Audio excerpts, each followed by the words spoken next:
Welcome to The Torch, a podcast by the Riverside County Office of Education.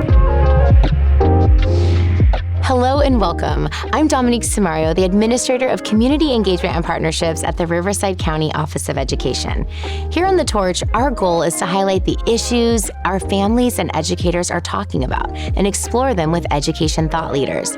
And if you are an educator, a parent, or even simply someone reading the news, you've heard discussion about gaming and our youth. There are opinions on both sides, but one thing is quickly evident. There are strong opinions about video games and students.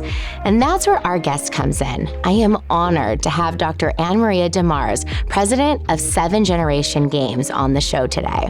Her expansive background in both education and tech is impressive, and I am certain she'll provide valuable insights into the impact that games can have in the world of education. Dr. DeMars, welcome to the show. We are truly so honored to have you here today. Oh, thanks for having me. I am eager to share some of those strong opinions with you. I have no doubt. And speaking of those, we have a lot to cover in tech and education. But I always find it helpful to really kind of lay that foundation of who's here. And you have, as I mentioned, a really incredible background and a story of what brought you to this place. So can you share that with me? Well, in a few words or less, for teachers, I was that kid in your class that you wish was absent today.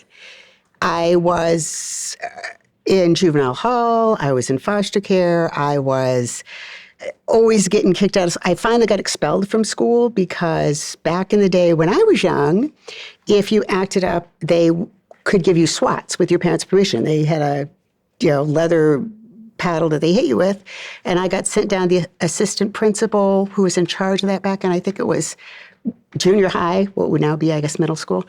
And I told him if he hit me, I'm hitting him back.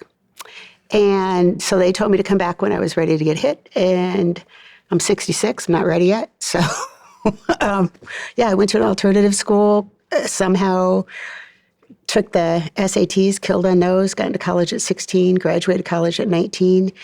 But the difference between me and a lot of my friends who ended up in prison on their third strike or dead years ago is I was good at math. And because I was good at math, I was able to get a scholarship to a private university, and that changed the trajectory of my whole life.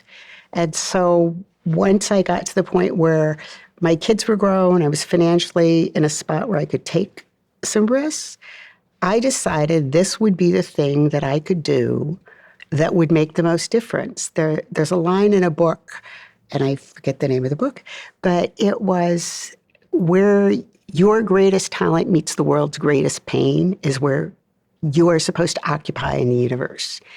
And I'm very good at math. I'm good at software development, and there's a lot of kids out there that I know because I was that kid, right? That their whole life could be changed if they got a good education. And sometimes math it's not like history, right? History, you don't understand the causes of the Civil War. You can still do okay next year when you're doing world geography. But math, if you don't get fractions, you're not going to understand decimals.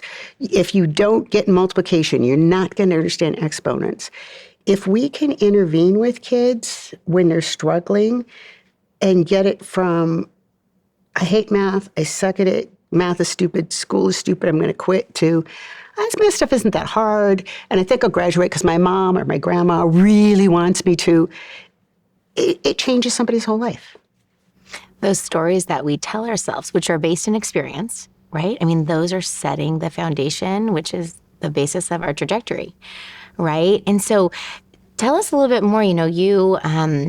I say Dr. DeMars because we're very proud you got your PhD from UC Riverside. So thank you for coming back home here for a little bit. But tell us how that education ended up taking you out. You talked about you graduated college, and then where did you go from there? Well, I graduated college at 19, still had a personality that would blister pain at 30 paces. So I figured, one of my professors just wrote on my paper, you should go to graduate school. You're a really good writer.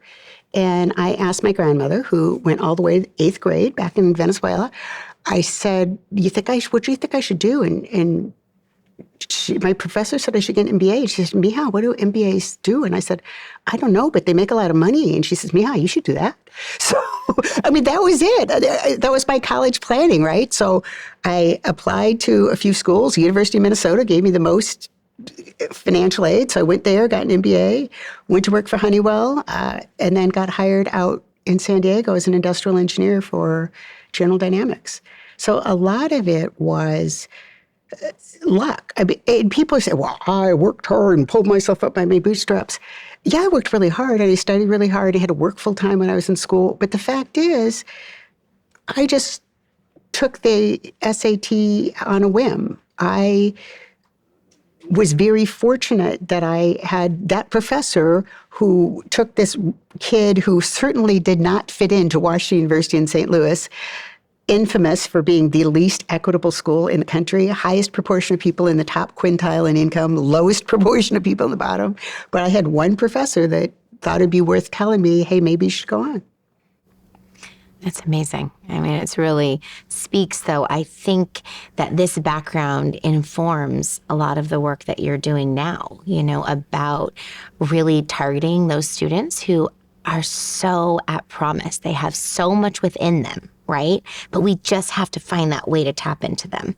And so maybe that's an opportunity to transition into where do you see that technology can kind of sometimes play that role to bridge that gap? We don't want the technology doing it for them, but can it help support them to get there?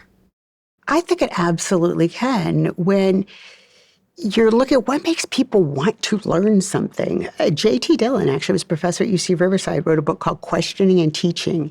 And he said, learning occurs when people find the answers to questions that they have. I did a dissertation on intelligence testing in the U.S. and Mexico. And I was in school, this is way back, right? When we actually were assigned articles to read, where the hypothesis we were testing was whether or not Latinos were genetically less intelligent. So I'm in the class going, excuse me. And they said, well, Anna Maria, you just don't understand statistics. I'm like, that is going to be my specialty. Because if that is saying that I'm genetically less intelligent, those people are wrong. And so that's what I specialized in. I wrote an article, I wrote a dissertation, published articles on intelligence testing. And that's what got me really into it, in programming. If you want somebody to be a good programmer, so many people I know, they had something they wanted to do. They wanted to make a game or they had this idea. It's the same thing with math. So much of math is taught deathly boring. And I say this as somebody who loves math and loves statistics. That kids are just doing worksheets over and over and over. They're memorizing things that they see no use for in their life. What we try to do is say, and what you can do with technology is you can give each student practically something tailored to their individual interests. If you're a teacher, you can't give a student a game that talks about sheep ranching if you're working with kids on the Navajo Nation. You can't give another kid a game that talks about owning a store. You can't give another kid a game who's an English language learner that will automatically. Well, you can give them a game like that, but you can't do a lesson like that, right? You can't do 7 different lessons, but you can give them 7 different games, each of which teach the same content, say, dividing fractions. And one of them might be set in the Amazon rainforest, and one of them might be set in the city of Detroit. And each of those kids can be learning about dividing fractions, but they can be learning about dividing fractions in the context of how far do you have to travel. And another one is learning dividing up the inventory you've got over however much you're going to use a day. So I think that's where kids really pay attention because it's something that's of interest to them. And I just want to say, every statistics book doesn't need to use baseball as the example, by God. And every fraction problem doesn't need to use pizza. But if you have a very generic thing, because every kid's using the same textbook, that's what you have to do. If you have 10 different games they can choose from, they can have 10 different examples of the same thing. I love that. Something at RCOE, we're really proud we have an ed tech, unit. We're really trying to always be at the forefront, innovative, utilizing the resources so we can equip our students and our educators, right? Because ultimately, we want to level that playing field so they can all be successful. And one of the things that our team talks about is it's not to do the work for them, right, but it's to get them on this kind of base level so they can then do the work. And that sort of speaks to what you're saying. Like, it's not that, the game is solving these problems for them, but if they can connect with it through this manner, and another student might connect with it through this manner, the technology is just allowing them to access the learning, right? There's probably an infinite number of ways that games can adapt to students, but there's three big ones that I see are really important and really important to teachers. And one is individualized instruction, so differentiation. I taught 8th grade math, right? And you can have kids in an 8th grade who are at the 12th grade level and the 3rd grade level. And as a teacher, you can't teach across all those levels. So you can give them a game that starts at the 3rd grade level, and once they learn that, it goes to the 4th and 5th. Or you can give them a series where the kid at the next desk can be doing something at a different grade level. So accommodating to where the student is. And Eric Longy, he and I did the first game, Spirit Lake, the game. He's from the Spirit Lake Dakota Nation. And he often said about kids on his reservation that just because a child hasn't learned something yet doesn't mean they can't learn it. And we really strongly believe that if you don't understand something in math, it's not because you don't have a math brain, it's because probably there was some base skill that you didn't get. So with games, you have the lessons, the instruction, the assessment accommodates to where that student is. And the student here can start at one level, the student here can start another level. And probably the student who's lower, they'll get through the 3rd and 4th and 5th grade stuff faster than the student who's in the 8th grade will get through the 8th grade. So differentiation of instruction, of building the scaffolding is one thing. A second thing is language. That I was working with kids out in South LA, and we did a pre and post test to show that our games, the students were actually improving their knowledge of math. And some of the kids missed questions like, what's the product of 8 and 3? And I knew these kids, and I knew they knew what 8 times 3 was, but they didn't know what the word product meant. So you can accommodate to the language. You can click a button, and because the teacher can't always run over there and translate, even if they speak Spanish and English. So we can accommodate to the language. And then the third thing, like you said, is accommodate to the interest.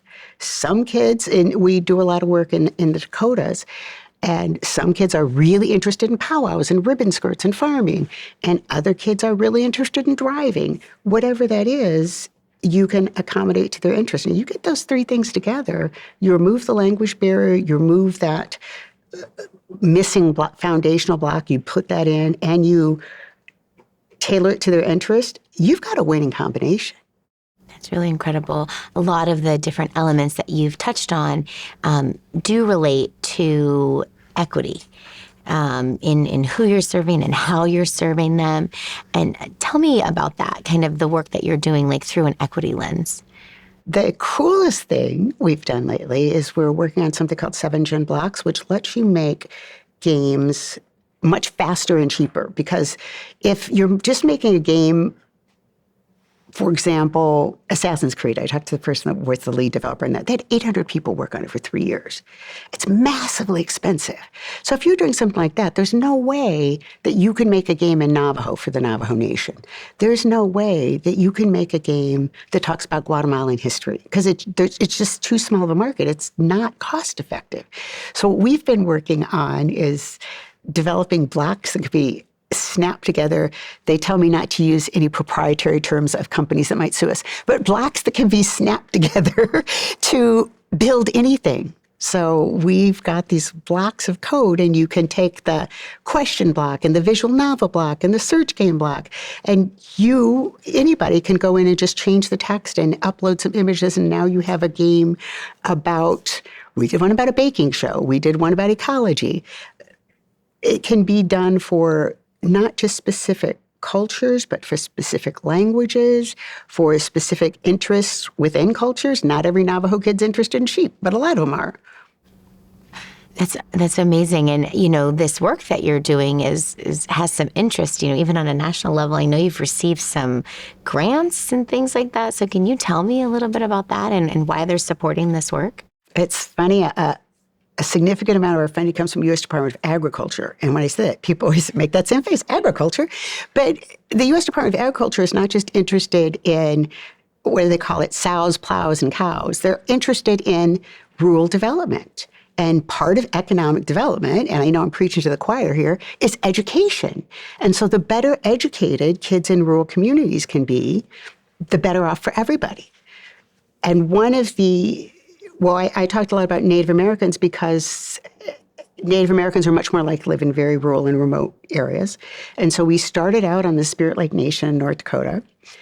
And it's just a perfect example. I always tell a story because it illustrates all of it. My co-founder, Eric Lange, and I were walking through the school, and his grandson must have just failed a math test because he says to Eric, "Papa, I don't need math because I'm Indian." And Eric looks down at this little boy and he says, "My boy, we were a nomadic people. We roamed all over these plains.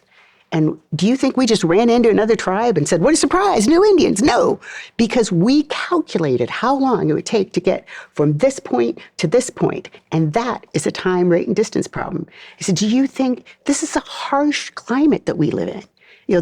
We lived in here where it gets really cold in the winter. We didn't go to Walmart and buy food. We had to hunt buffalo, and we had to calculate how many buffalo an adult would need and a child would need and kill that many and cure them to get us through the winter."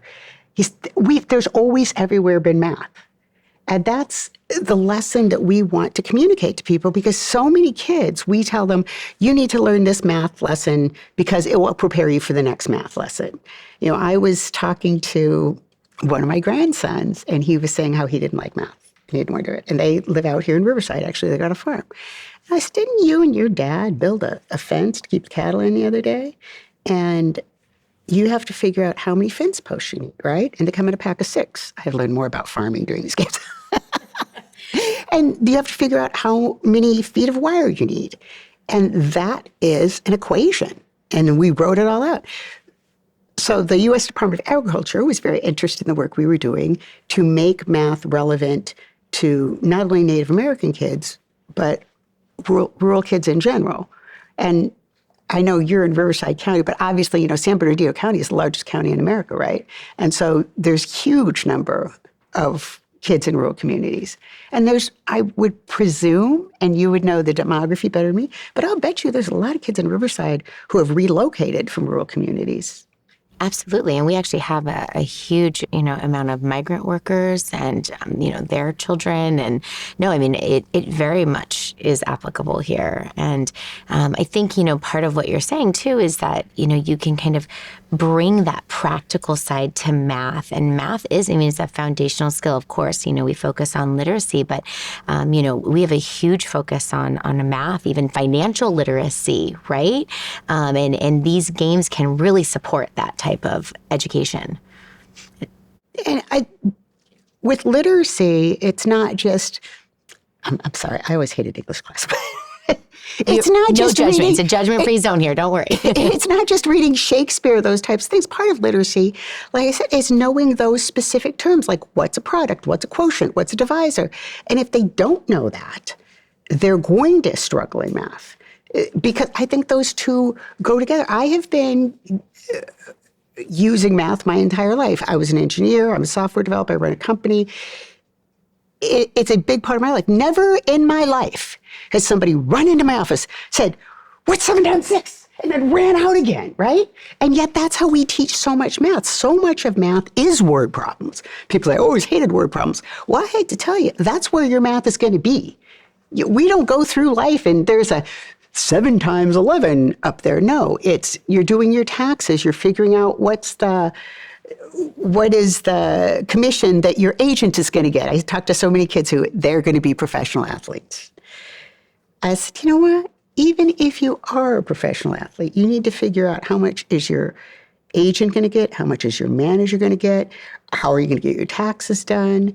My oldest daughter was a sports writer for many years. And then my third daughter was a professional athlete.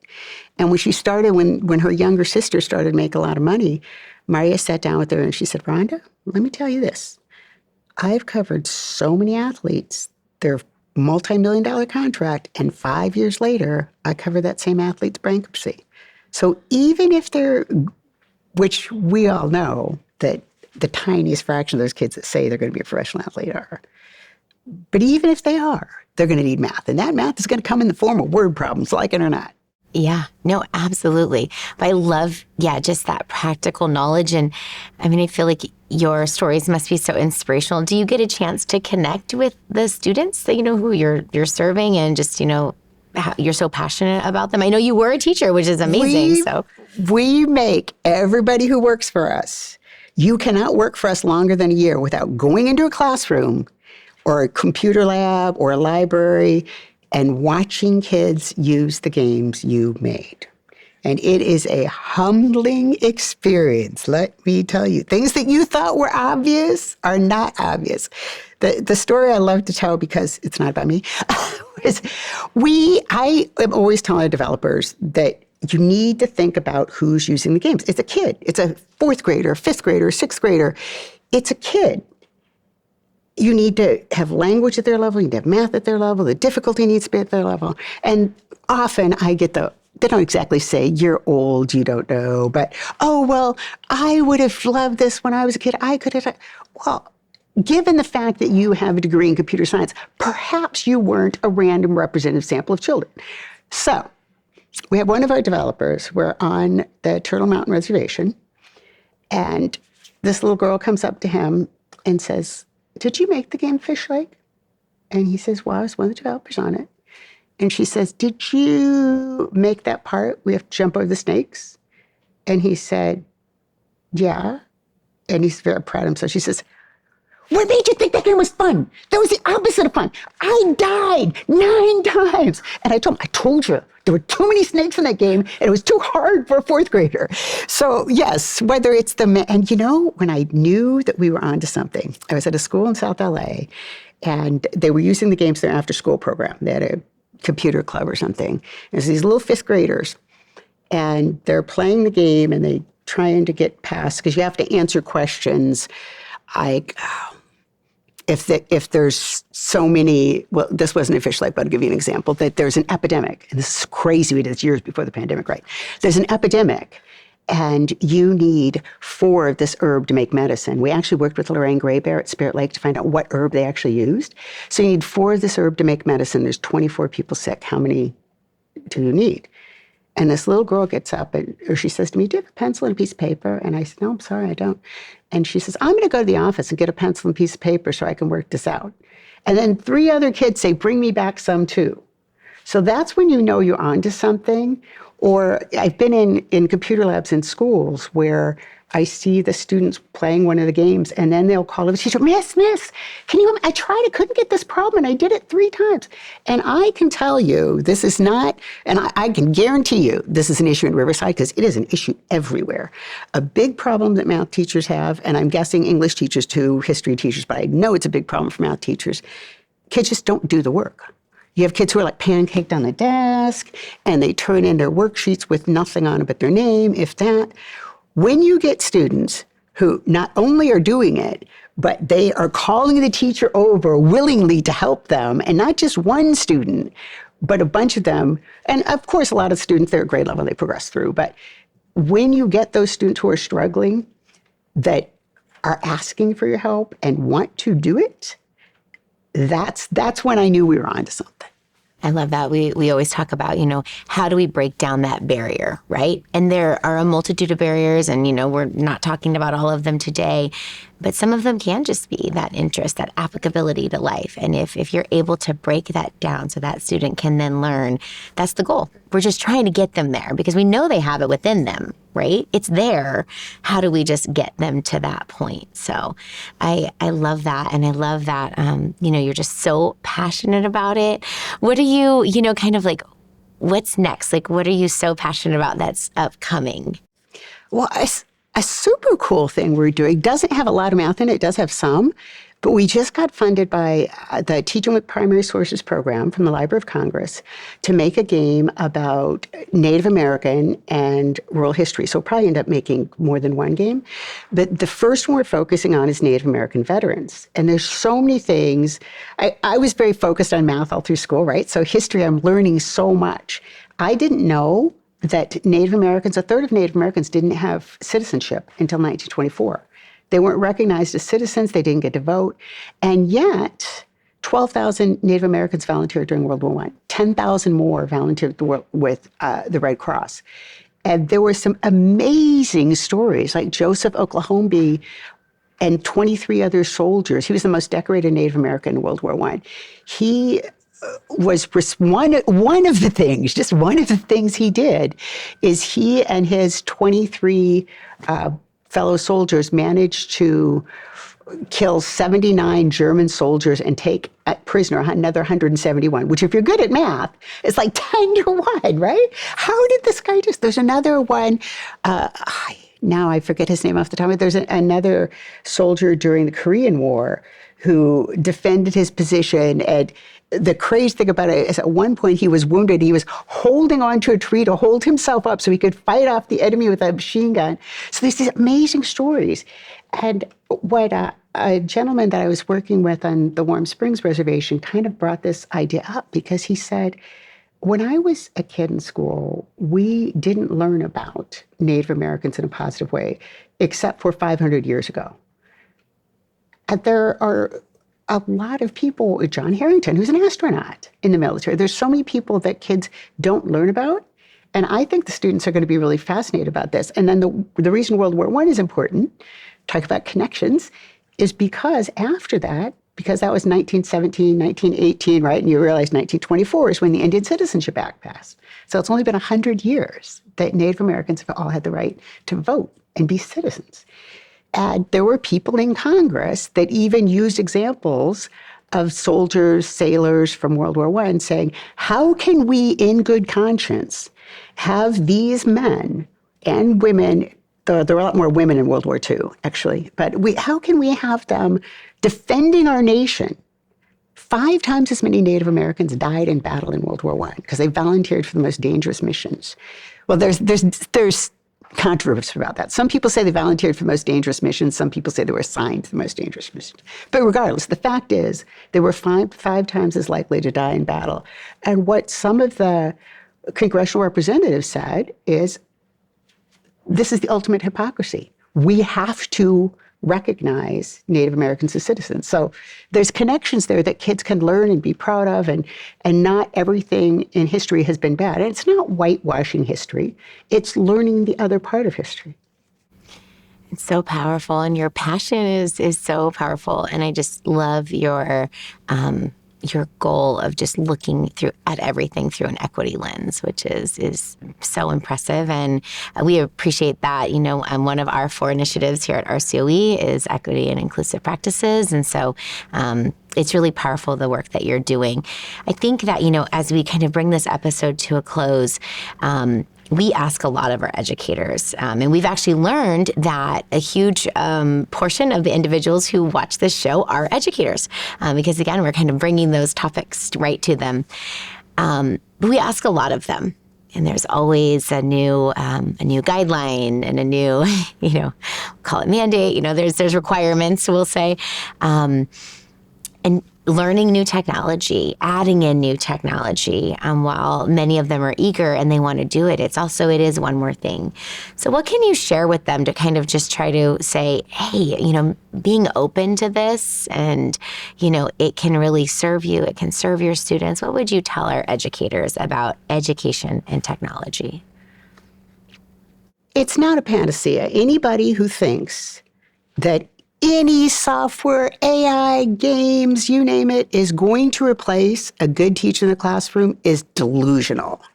I know that there are administrators, I'm sure you don't have them, but I know that there are administrators that think that they're going to cut costs and replace teachers. That is never, ever, ever going to happen. What good technology can do is make the teacher's job easier. One of the things that we try to do is make it easier for them to accommodate to students with different languages, accommodate to students who are at different levels academically. So I'd say there's some software out there that would take you a whole nother degree to learn how to use, but there is software that is worth it. It doesn't have to be the most expensive. A lot of our games are free because they're funded by the U.S. Department of Agriculture, the National Institutes of Health, the National Science Foundation.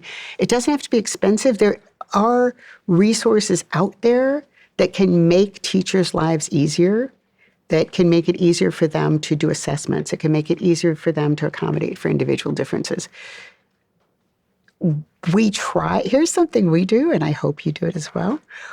Whenever we have professional development, we either pay teachers for it or we provide credit. Like right now, the Library of Congress is funding this program where teachers who take the online PD get a graduate credit from either Sitting Bull College or Minot State University, and they don't have to pay for that. So I think that we need to recognize teachers have too much to do. And if we ask them to do anything, like the teachers in North and South Dakota that are coming to Standing Rock for the next workshop, we're paying their travel expenses. And I have had fights with various people about this. Our CEO is always telling me to watch what I say because we want to get people's funding in the future. But I've had fights about this, that when people say, well, they should do that because that's part of their job. And I said, do you get paid? Did you get paid to be here today? So I think we need to fund teachers' professional development. And then if that professional development, you targeted things they can use in their classroom. I don't need to hear any more theories about, I won't pick on anybody in particular, but I'm sure you've been to useless PD where you sat there and graded papers, right? I don't need any more of that. I love that. I love that. You can tell that you come from that teaching background and you have that heart of the teacher, and that everything you're doing, you're considering that lens, that and the students, right? And that's what this is really all about. So we can ultimately give our students what they need and have successful teachers behind them, supporting them, right? So really appreciate it. So something we'd like to do now is just to shake things up before we close. We have our fire round. It's 3 quick questions. We ask the same 2 questions to everybody, and the third one will be specific to you. So we're going to just jump right in. What teacher or educator had the most impact in your life? You actually listed a professor, but Yeah, well, there were a few. I would say the biggest one was Sister Marion, who was my 6th grade math teacher, just because I really liked math and she would let me stay after school, and I didn't have the best home to go home to, and she would just sit there and however many questions I had. And I love you asked that because it's something when people ask me why I left statistical consulting to do this, and you can make money writing software, right? A lot more money than we make now. And I asked them, what's the best teacher you ever had? And somebody could be 40, 50, 60 years old, and it pops to mind. So yeah, teachers touch the future. We all know that. They should get more respect and more money. I think our listeners will agree with that, actually. But you're right. I think that there's always that person. And something that you pointed out, they didn't change their life because of necessarily the most monumental act, but it was the connection that they had. I hear that time and time again from our guests. So thank you for that. The next one is share a favorite book. I would say it would be a tie between Alice in Wonderland and Gorsuch's book, Factor Analysis. I bought the Factor Analysis book when my daughter was in 2nd grade because the teacher said, bring your favorite book, and my daughter was mortified. I mean, that's quite the span. That's a good actually, variety there. Charles Dodgson, who wrote Alice in Wonderland, was a mathematician, though. You didn't know that? Fact of the day. I love that. Yes, Lewis Carroll's real name was Charles Dodgson. He was a mathematician. That is wonderful. Thank you. You're always teaching people. And the last one is specific to you. And I picked this one because I noticed in your email and on your website, you have quotes. I'm a huge quote fan. And so can you share one of your favorite quotes with us? My favorite is that education is not the filling of a pail, but the lighting of a fire.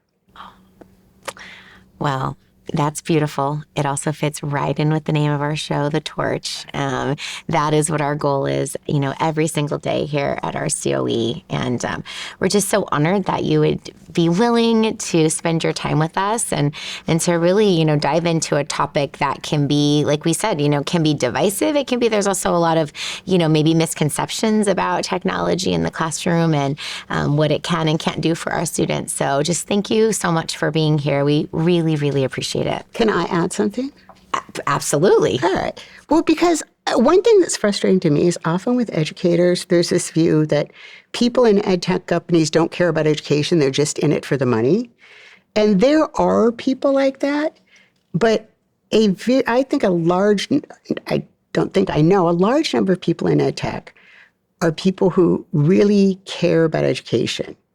They could be making a lot more money doing something else. And sometimes when we go into schools and say, we're going to try this because we think it would help your kids do better in math, or we think it would help your kids that are learning English to learn history and math while they're bringing their English language skills up. And sometimes we get the response, well, we're doing great here and we don't want anything to do with you because you're just coming in here and trying to make money on our students.